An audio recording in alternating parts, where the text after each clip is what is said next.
Billionaire saw the black waitress eating leftovers after closing. What he did next wasn't about money. What if I told you that the most expensive meal a billionaire ever bought cost him nothing, but changed everything? At 11:47 p.m. on a cold Tuesday night, tech mogul James Chen sat alone in his Tesla outside Rosie's diner, staring at a scene that would haunt him forever. Through the rain-streaked window, he watched a tired waitress in her late 30s carefully wrapping leftover pie in a napkin. Her name tag read, Katie, and her hands shook slightly as she glanced around the empty restaurant before taking a small, grateful bite. James had stopped for coffee after another 16-hour workday, but what he witnessed next made him forget about everything else. Katie wasn't stealing food, she was surviving on what others had left behind. In that moment, watching her eat alone under the fluorescent lights, James saw something that all his billions couldn't buy. Raw human dignity in the face of quiet desperation. Where are you watching from tonight? Katie Morrison had been working double shifts at Rosie's diner for 8 months, ever since her husband's medical bills started piling up like autumn leaves.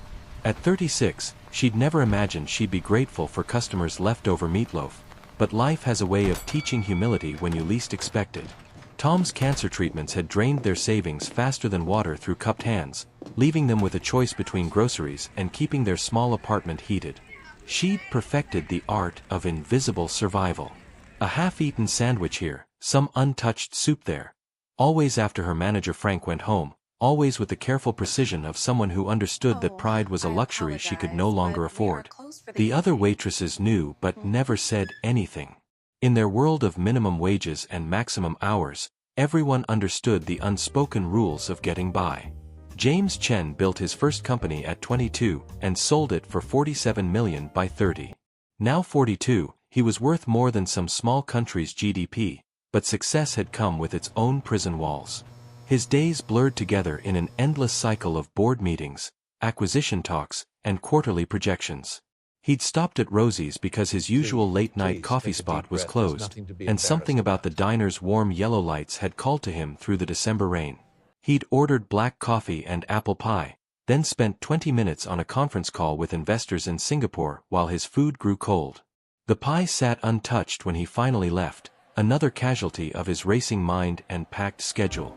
But something made him turn back. Maybe the way Katie had smiled when she'd refilled his cup, a genuine warmth that cut through the artificial politeness he encountered everywhere else. That's when he saw her through the window, carefully scraping his abandoned pie onto a paper plate. There was no shame in her movements, just quiet efficiency. She ate slowly, savoring each bite like it was a gift, which perhaps it was. Between forkfuls, she pulled out her phone and stared at what looked like a medical bill, her shoulders sagging under invisible weight. James felt something crack open in his chest, a sensation he hadn't experienced since his grandmother used to share her lunch with stray cats behind her Brooklyn apartment. This wasn't about charity or tax write-offs. This was about seeing another human being struggle with startling clarity, like suddenly noticing the intricate details of a painting you'd walked past 1,000 times. As Katie finished the pie and carefully washed the plate, James found himself walking back toward the diner. Through the glass door, he could see her counting tips at the counter, mostly quarters and crumpled dollar bills that barely filled her palm. She tucked the money into an envelope marked December rent in careful handwriting, then pulled on a worn coat that had seen better winters. The bell above the door chimed as James stepped inside, and Katie looked up with tired eyes that still managed to hold kindness. "I'm sorry, sir, but we're closed for the night. I was just finishing up the cleaning." Her voice carried the professional warmth of someone who'd learned to be gracious even when exhausted. "I know you're closed," James said softly, removing his expensive coat and hanging it on the back of a booth. "I left something behind earlier, and I was hoping you might help me find it." Katie tilted her head, puzzled but accommodating. She'd dealt with enough demanding customers to recognize when someone wasn't going to take no for an answer, but something in his tone suggested this was different. "Of course, what did you forget?" she asked, wiping her hands on her apron. The diner felt different after hours, more intimate, less hurried. The jukebox had been turned off, and only the soft hum of the refrigerator filled the space between them. James sat down at the counter where he'd eaten earlier, or rather, where he'd ignored his food while talking business. I forgot to actually taste the pie, he said simply. And I forgot to notice that someone was working 2 jobs to keep their family afloat. I forgot to see that kindness doesn't disappear just because someone's struggling. Katie's cheeks flushed red, and she took a small step backward. Sir, I don't know what you think you saw, but I can explain. Her voice wavered between embarrassment and fear, the universal panic of someone caught in an act they'd convinced themselves was invisible. You don't need to explain anything, James interrupted gently. I saw someone making do with dignity. I saw someone who probably gave away her own lunch to a customer who looked hungry, then survived on what others left behind. Am I wrong? The question hung in the air like smoke from the grill. Katie's hands trembled as she gripped the edge of the counter. Earlier that day, she had indeed given her turkey sandwich to an elderly man who'd been studying the menu prices with obvious concern, telling him it was a lunch special. She'd planned to eat the leftover soup from table 6, but a busload of teenagers had ordered it all. My husband's been sick, she whispered, the words falling out like secrets she'd kept locked away. The treatments, they're experimental, and insurance won't cover them. I never wanted to. She gestured helplessly toward the kitchen, unable to finish the sentence. James felt his throat tighten. His grandmother had died of cancer when he was 15, and he remembered his mother rationing her own meals to pay for medications that promised hope but delivered heartbreak. How long has he been fighting? 18 months, Katie said, tears spilling over despite her efforts to stop them. The doctors say the new treatment could buy us years, maybe even cure him completely. But it costs more than I make in a lifetime, and time isn't something we have much of. The revelation hit James like a physical blow. Here was a woman literally feeding herself scraps to save the man she loved, while he'd thrown away more money on business lunches than most families saw in a year. If this moment touched your heart, please give the video a thumbs up. What's his name? James asked quietly. Tom, Katie replied, wiping her eyes with her apron. Tom Morrison. He was a mechanic before he got sick. Fixed everyone's cars in our neighborhood, never charged what he should have. The bell above the door seemed to echo in the sudden silence, as if the universe itself was holding its breath for what would come next. Katie pulled out her phone with shaking hands and showed James a picture of a thin man with kind eyes and a baseball cap covering his bald head. Tom was sitting in what looked like a hospital bed, managing a weak smile for the camera. Despite the obvious ravages of treatment, there was something unbroken in his expression. The look of a man who'd found peace with his circumstances but hadn't given up hope. He doesn't know about. Katie gestured toward the kitchen again, her voice breaking. About the food, I mean. He thinks I eat at work. If he knew I was skipping meals to save money, it would destroy him. He already blames himself for everything. The bills, the missed work, the way our whole life got turned upside down. James studied the photo, seeing something painfully familiar in Tom's eyes. His own father had worn that same expression during his final months. Grateful for every day but guilty about the burden his illness placed on those he loved. He looks like a good man, James said simply. The best, Katie replied without hesitation.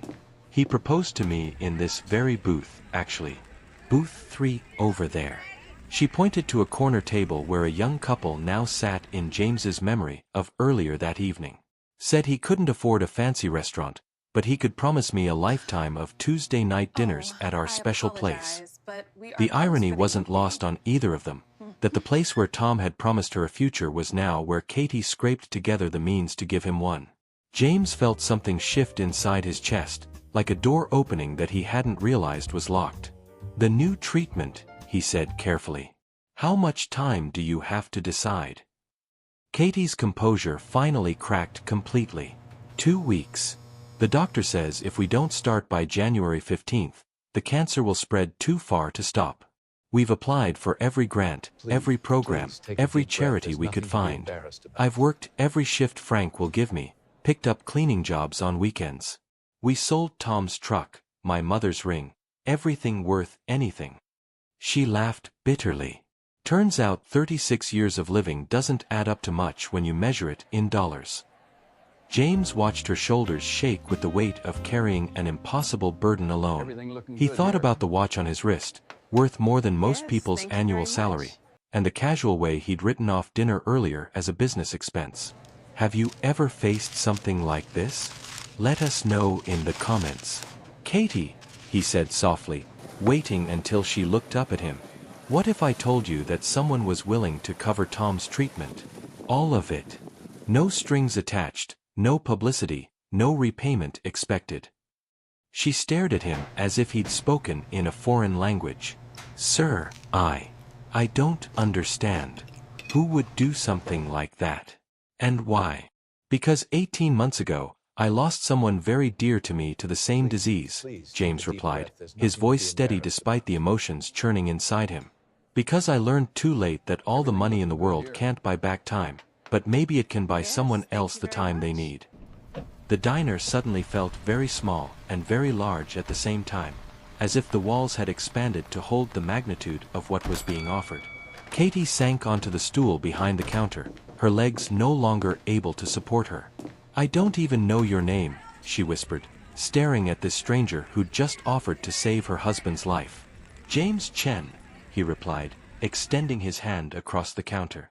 And before you ask if I'm serious, yes, I am. Before you ask if I can afford it, yes, I can. Before you ask why I'd help complete strangers, the answer is because sometimes the universe gives us a chance to do something right. James Chen, Katie repeated slowly. Then her eyes widened with recognition. Chen Technologies? You're that James Chen. She'd seen his face on magazine covers in the grocery store checkout line, usually accompanied by headlines about billion-dollar deals and tech innovations. Guilty as charged, James said with a self-deprecating smile. Though tonight I'm just someone who watched a good person take care of others while forgetting to take care of herself. Katie shook her head in disbelief. This can't be real. People like you don't just walk into diners and offer to. I mean, this is the kind of thing that happens in movies, not in real life. Real life is exactly where it needs to happen, James replied firmly. Katie, I've spent the last 15 years making money, and do you know what I've learned? It's just numbers on a screen until you use it for something that matters. Your husband's life matters. Your happiness matters. The fact that you've been carrying this burden alone matters. He pulled out his phone and made a call that would change everything. Dr. Martinez? This is James Chen. I need you to make room in your schedule for a cancer patient named Tom Morrison. Yes, the experimental treatment. Full coverage, whatever it takes. He looked at Katie while he spoke. His wife will call you in the morning with his medical records. When he hung up, Katie was crying again, but these were different tears, the kind that come when hope returns after you'd given up on it entirely. I can't accept this, she said through her sobs. It's too much. We could never repay you. You already have, James said quietly.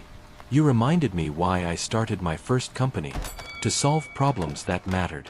You reminded me that success isn't about accumulating wealth, it's about what you do with it. He stood up and put on his coat, leaving an envelope on the counter. That covers Tom's treatment and some extra time to make sure you can take time off to be with him. No arguments, no conditions. Just one human being helping another. Katie opened the envelope with trembling hands, then gasped at the check inside. It was enough to cover not just the treatment, but months of living expenses, allowing her to focus entirely on Tom's recovery without worrying about keeping their lights on. Why? She asked one final time, looking up at this billionaire who'd wandered into her life like an answer to a prayer she'd been too proud to pray. Because my grandmother always said that kindness is the only investment that never loses value, James replied. If you've been enjoying this story, subscribe to our channel for more heartwarming tales. And because sometimes the person who needs saving isn't the one in the hospital bed. 6 months later, James received a handwritten letter addressed to his corporate office. Inside was a photo of Tom Morrison standing in his garage, tools in hand, working on a vintage car with color back in his cheeks and strength returned to his shoulders. The treatment had worked better than anyone dared hope. The cancer was in remission, and Tom was back to fixing his neighbor's cars, though now he refused payment from anyone struggling financially. The letter was from Katie, written in the same careful handwriting he'd seen on her rent envelope that night. She told him about Tom's recovery, about the community that had rallied around them once word spread about their miracle, about the small scholarship fund they'd started at the local community college for single parents trying to better their lives. But what moved James most was her description of their anniversary dinner, back at Booth 3 in Rosie's Diner, where Tom had proposed 20 years ago. This time, Katie ordered the apple pie for dessert and ate every bite, savoring each forkful while Tom told stories about the customers whose cars he'd fixed that week. Frank, the manager, had insisted the meal was on the house, and the other waitresses had decorated their table with flowers from the grocery store next door. Katie wrote that she'd told Tom about that December night, about the stranger who'd appeared when they needed hope most. Tom had cried, not from sadness, but from gratitude that such kindness still existed in the world. He'd asked Katie to include a message in her letter. Tell Mr. Chen that every morning when I wake up next to my wife, every day I get to fix someone's car, every sunset I get to see, I know those are gifts he gave us. I'm going to spend the rest of my life making sure those gifts weren't wasted. James kept the letter in his desk drawer, and found himself reading it whenever the weight of business decisions grew heavy. It reminded him that behind every number on a spreadsheet was a story. Behind every transaction was a human being with dreams and fears and people they loved. He'd returned to Rosie's Diner several times since that December night, always sitting at the counter where Katie worked. She'd greet him with genuine warmth, pour his coffee without asking how he liked it, and update him on Tom's progress. The dynamic between them had evolved into something like friendship, the kind built on shared understanding rather than shared experiences. On his most recent visit, Katie had pointed out a new addition to the diner's wall, a small plaque next to the cash register that read, "Kindness is the only investment that never loses value." Below it, in smaller text, in memory of James Chen's grandmother, who taught him that wealth means nothing until you share it. The plaque wasn't about him, James realized. It was about the ripple effect of compassion, about how one act of genuine caring could inspire dozens of others. Katie had told him that customers now regularly paid for each other's meals, that the waitresses shared tips with whoever needed them most, that the diner had become a place where community mattered more than commerce. As James sat in his office that evening, watching the city lights twinkle below, he understood that the most expensive meal he'd ever bought had indeed cost him nothing, and given him everything that truly mattered. If you enjoyed this story, please remember to like, leave a comment with your thoughts, and subscribe for more heartwarming tales like this one. Thank you for joining us on this journey of hope, kindness, and second chances.